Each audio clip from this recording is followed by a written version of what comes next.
Interactive database update. The unique organic substance labeled Chairman has been classified as filth, imminent for incineration. When you go off and get yourself shot, try to avoid taking one to the face. I'll want it recognizable to show to my citizens.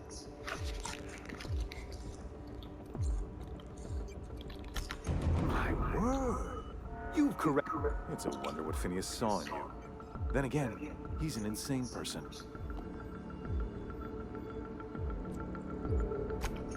Yes, he is an extraordinarily obstinate fellow, isn't he? Fine, he isn't working for us per se, but that's between us. As far as my adoring citizens will know, we've turned a dangerous crackpot into a working-class man.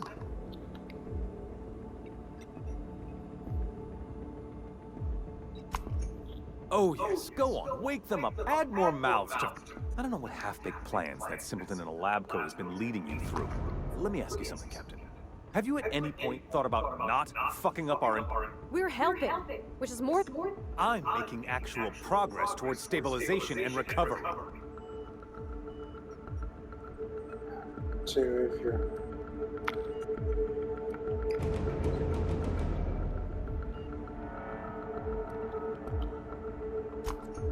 If I and my people can ride it out in luxury and happiness, yes, I would. I don't know if you've noticed, Captain, but Halcyon's pretty... I'll admit, there's no shortage of talent in the scientists and engineers there. Look, I'm not an unreasonable man. If you manage to storm the castle, as it were, and make it out of here with Phineas alive... I can't exactly afford more havoc than you've already caused. Fine. If you survive, you'll need someone to sell the rest of the board on your claim.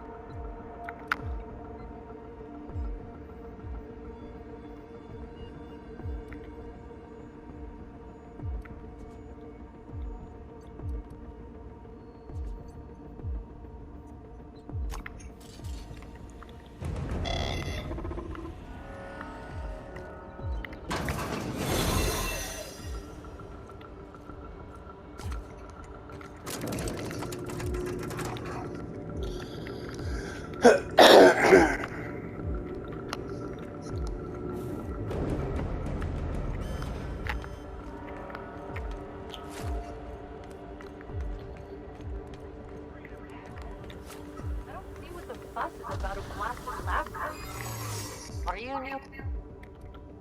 Oh.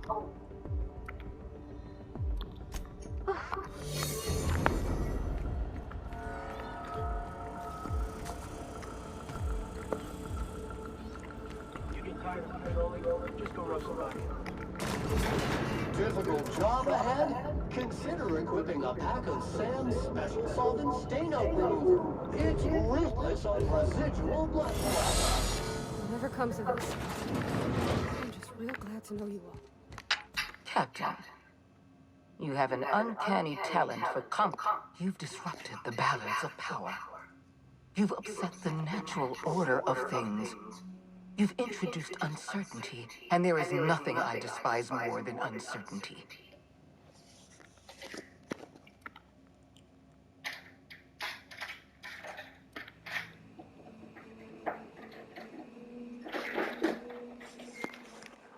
What's up?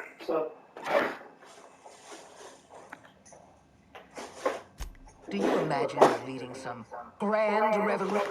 Those barbarians from Monarch are running wild in my prison. You're nothing but a rabble-rouser.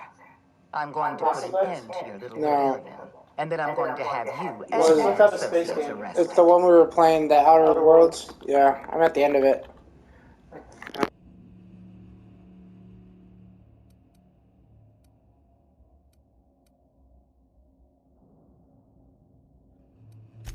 The board is the only legitimate power. I admit I miscalculated the extent of your influence. The board's plan never accounted for you. I have Dr. Wells in my custody. Once I've secured his cooperation,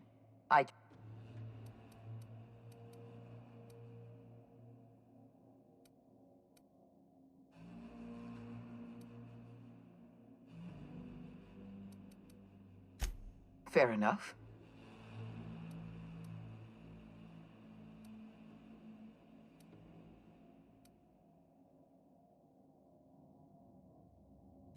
Yes, I'm quite aware. My scientists assure me they can recover the data you've destroyed. You've succeeded in temporarily...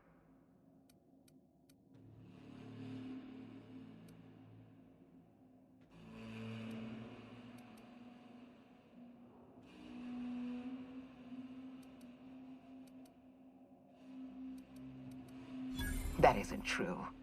It can't be. That experiment was absolutely essential to the program. My scientists assure...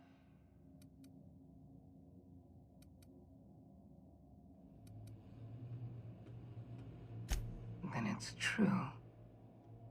Our research is gone and not one of my scientists had the spine to tell me the truth.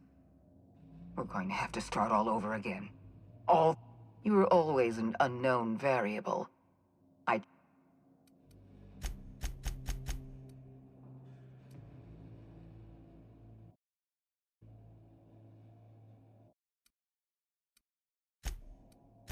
This prison is equipped with an and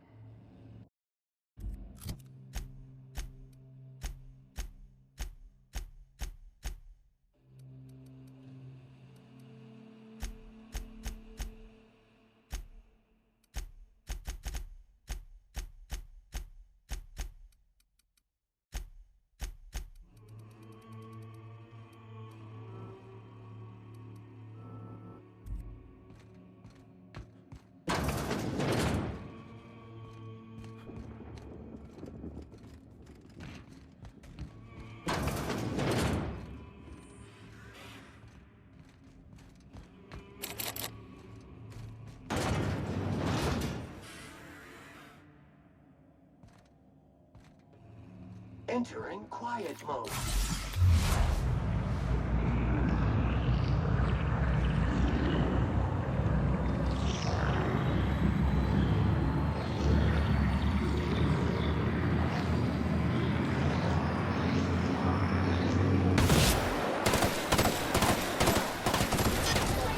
Resistant to cleaning efforts.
Wrong tool for the job.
Customer, all germs and contaminants have been neutralized.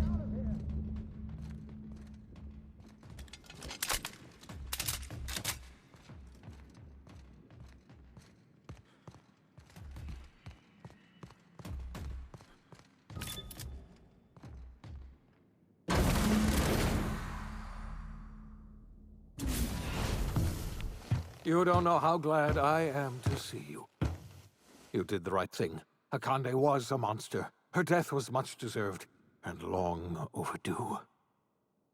And you lunatic, you broke into the board's own fortress just to rescue one doddering old man. You are absolutely out of your mind, and I can't begin to thank you enough.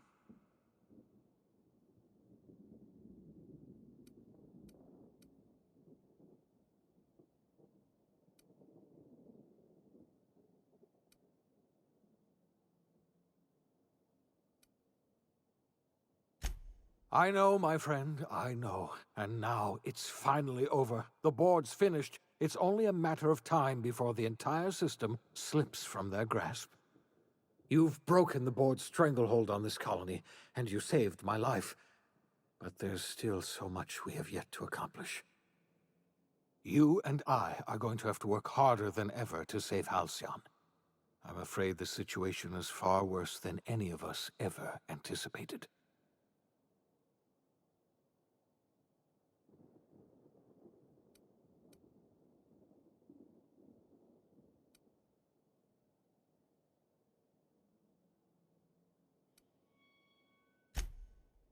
Earth has gone dark. We haven't received a single message in 3 years. There's been no communication, no signals, nothing. 2 years ago, the Earth's Directorate's frigate disappeared on their way back to Earth. We don't know what they discovered when they arrived, or if they arrived at all. You mean we're all alone out here? Really alone? I'm afraid so, Miss Holcomb. Halcyon is the only home we have left. Returning to Earth is no longer an option. We're in serious trouble, my friend. Do you know what this means for Halcyon? We can't rely on Earth for support anymore. We've been cut loose. We're entirely on our own.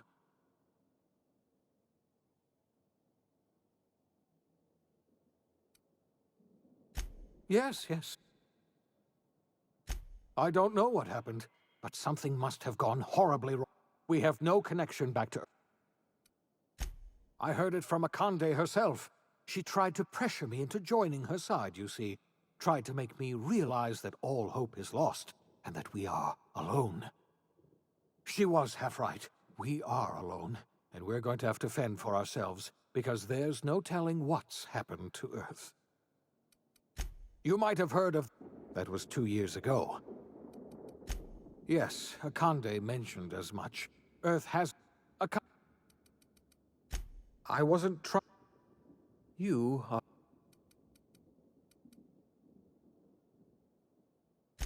Thank you. My apology. If you have any more questions... Yes, we do. We must work...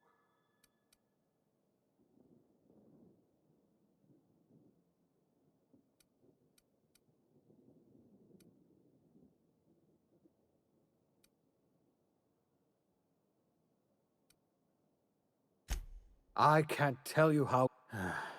When I revived you, we can't save Halcyon on our own. We are not a colony anymore. Our last connection to Earth has been severed.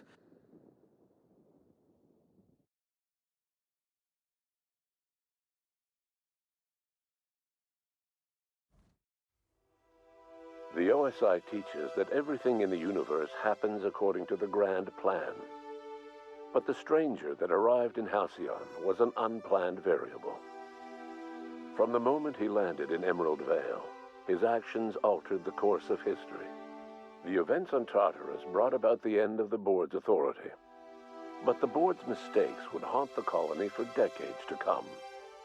The damage they left behind would require the work of a generation to repair. Dr. Phineas Wells began reviving a handful of the Hope's colonists. Engineers, scientists, technicians, and intellectuals. They were among the brightest minds the Earth had ever sent out into the stars. The Hope scientists and engineers woke up in a colony descending headlong into total collapse. With no way to return to Earth, they had no choice but to band together and devote themselves to the cause of saving Halcyon. The people of Halcyon were nothing if not hardy. In the absence of the Board's authority, many of the colony's settlements banded together with a single purpose in mind: survival. Life was especially hard in the years to come. Some towns dissolved by attrition and starvation, but most of them found a way to carry on.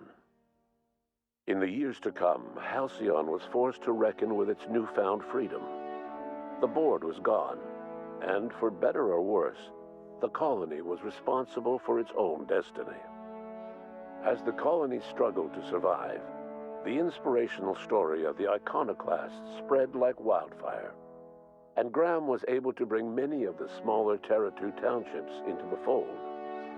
However, his zealous obsession with spreading the word blinded him to the needs of a growing organization, and the movement was unsustainable at scale.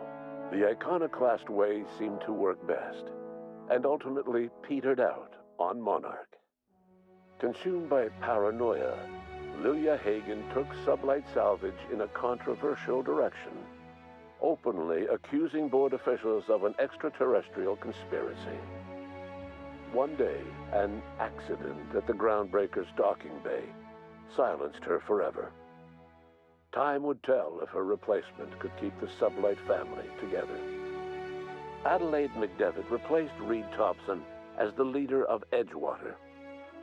She and her followers transformed Edgewater in their image. Anyone loyal to Reed was pressured into leaving town, and those who stayed behind adapted to her way of life.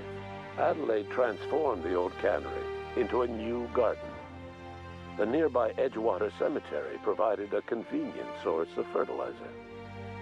Under the leadership of Junlei Tennyson, the Groundbreaker held firm against corporate influence.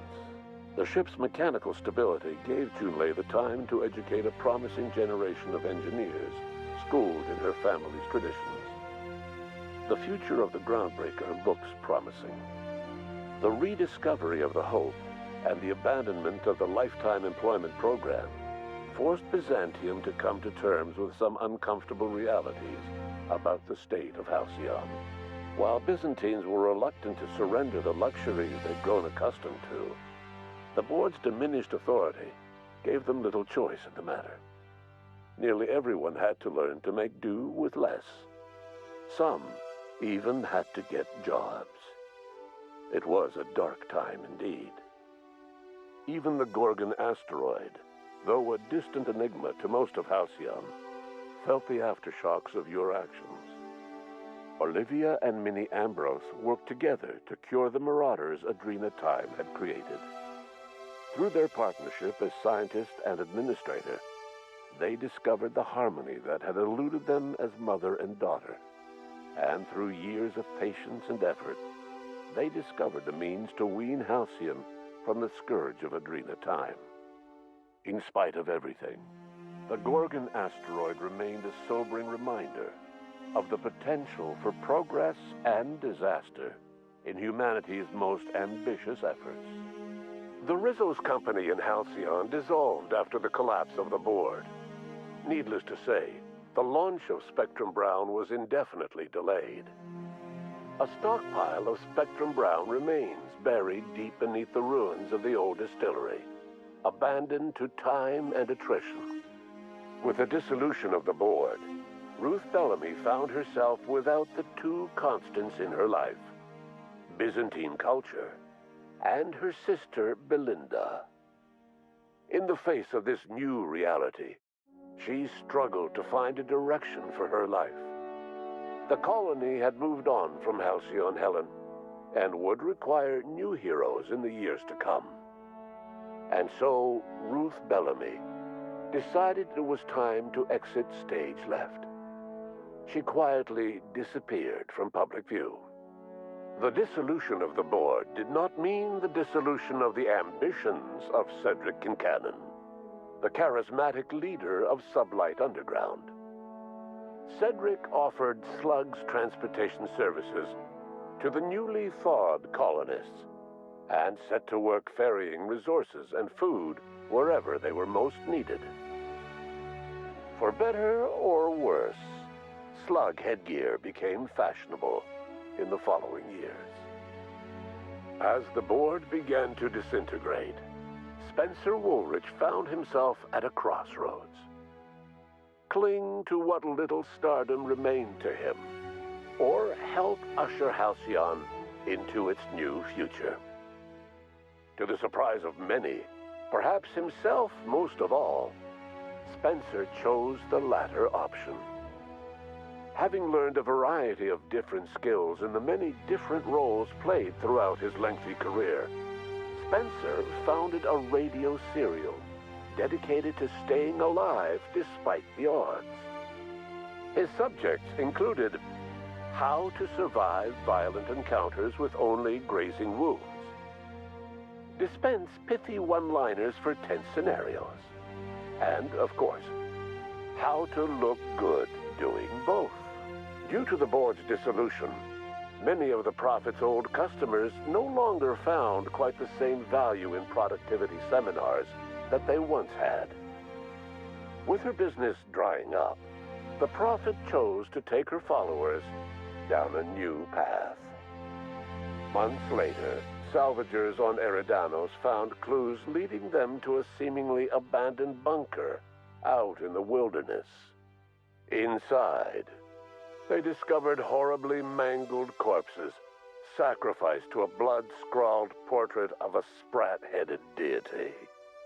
The Prophet was not among the bodies. Your influence shifted Ellie's perspective. She finally admitted, albeit grudgingly, that she just might need other people. Sometimes. With a steady income from the life insurance payouts, she was finally able to afford a ship of her own. She hired a small crew and flew supply missions to communities on the fringe. Some of them were even legal. Life in Halcyon was sobering for Felix Millstone. The grand revolution he dreamed of never came. There was no great awakening for the colony, no celebrations in the streets. There was only the hard, desperate work of trying to repair a broken colony. Felix never had a head for numbers, but if there was labor to be done, he was there to help. Eventually, Felix realized that the work of a revolution was done with two hands. As much as he enjoyed his adventures aboard the Unreliable, the vicar, known as Max, eventually decided that it was time to move on, to live out the life he had sought so long to create. He knew there were many in the colony who carried burdens much worse than the ones he had struggled with, and he devoted himself to easing their suffering wherever he could. He only ever took up arms again to defend the defenseless. Unshackled from a lifetime of striving and fighting the universe and himself, Vicar Maximilian de Soto was finally at peace. Once the matter with the Hope colonists was resolved, Junlei bashfully asked Parvati if she'd like to join her permanently on the Groundbreaker, and Parvati enthusiastically, if somewhat awkwardly, agreed. The stories of her adventures spread across the colony, and Parvati soon found herself the center of attention. Having served as the engineer of a renowned spacecraft, tramp freighters and wildcat miners sought her out by name, and in no time, she was a fixture in the Groundbreaker's mechanical ecosystem. She and Junlei were never far apart. Nyoka returned to Monarch to take another crack at making a permanent life for herself. She formed the Charon Group, a mercenary outfit of ragtag survivalists and wilderness experts. Anyone in need of a guide, or just looking to throw back a beer and swap stories, could find her camping on the trail or clearing an infestation. The SAM unit that accompanied you spread awareness of the product line's superior sanitation and maintenance capabilities across what was left of the colony. This led to a boost in SAM unit sales. Did you know that SAM units are the longest-lasting, toughest-acting cleaning solution in Halcyon? Minister Clark was released from house arrest, and his contact with you gave him a sense of renewed purpose and vigor. Once it became clear that no help would be coming from Earth, he threw his considerable efforts and talents into helping Halcyon manage the crisis before it. Chairman Rockwell served as the public face for the changes in Halcyon to come. Whenever you needed strings pulled or a voice to sell a policy change, Rockwell was only too happy to oblige.